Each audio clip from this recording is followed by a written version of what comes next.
Hey, what is up guys, Tayo here, and in this video I'll be talking about the Infinix Note 8. So if you're interested, sit back and relax. By the way, if you're new to the channel, welcome. If you're old, what's up, how you doing?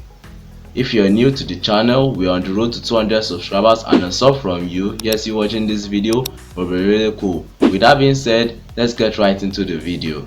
The Infinix Note 8 is the successor to the Infinix Note 7, and as we all know, Infinix releases a new device every 6 months or thereabouts.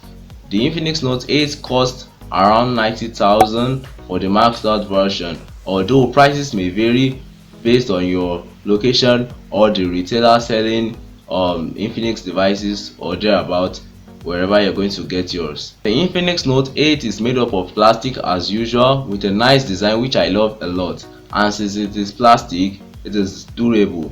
Now, speaking of durable, the glass is made up of Corning Gorilla Glass, and based on my track records with Infinix, I am guessing Corning Gorilla Glass 3 or thereabouts, although it wasn't specified by Infinix.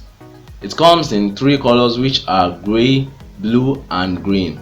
Comment down your favorite color in the comment section below. As for me, it's the blue color, and while you're at it, click on that like button for the YouTube algorithm so that YouTube can promote my content to other people.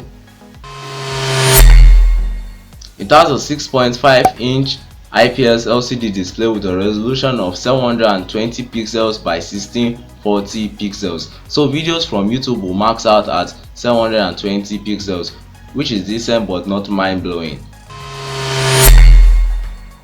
It runs on Android 10 with XOS 7.1 slapped onto it.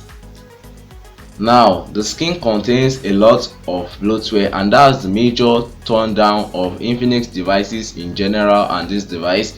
And the fact that it doesn't have Android software update, that means it can't update to Android 11 or thereabouts. It's a really bad thing. Like, Infinix should work on that.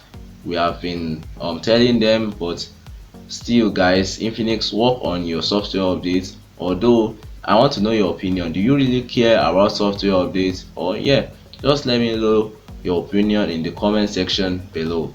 It runs on a MediaTek Helio G80 chipset, which is a 12nm chipset, which is really fast, and it will make gaming on this device a blast, coupled with graphics from the Mali G52 MC2 graphics processor.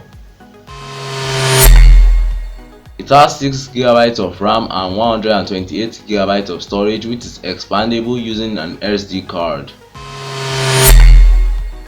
It has a quad camera setup consisting of a 64MP main camera, a 2MP macro camera, a 2MP depth camera, and a 2MP AI camera with quad flash. Photos from the camera are decent as you would expect, but nothing extraordinary. It shoots videos at 1440p at 30 frames per second with no stabilization. It has a dual selfie camera setup in the shape of a peel cutout, which consists of a 16MP main selfie shooter and a 2MP depth sensor. Videos from the selfie camera maxes out at 1080p 30 frames per second.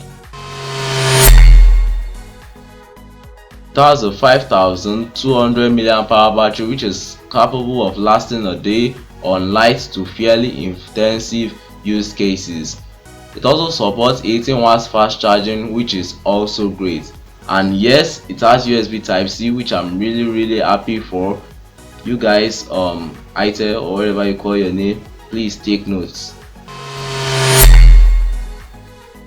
It has a side-mounted fingerprint sensor, a 3.5mm headphone jack, and 4G connectivity as always.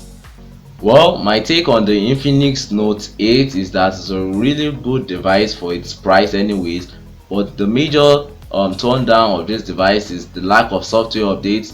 And if you're going to be paying that price, I don't think you will want to get a device the following year, especially if you care about software updates. And that's where the Infinix Note 8i comes in play, which I'll be making a video on that also, so you might want to stay tuned for that. And I think that device is a better device to get than this Infinix Note 8.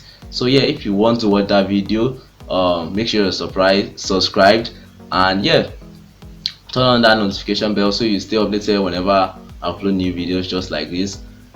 So yeah, I'll be giving the Infinix Note 8 a 3-star rating because it doesn't have software update and because of the bloatware situation. And yeah, if you like this video, give it a thumbs up, and if you loved it, click on that subscribe button if you haven't already. Thanks for watching. Catch you guys in the next video. Peace.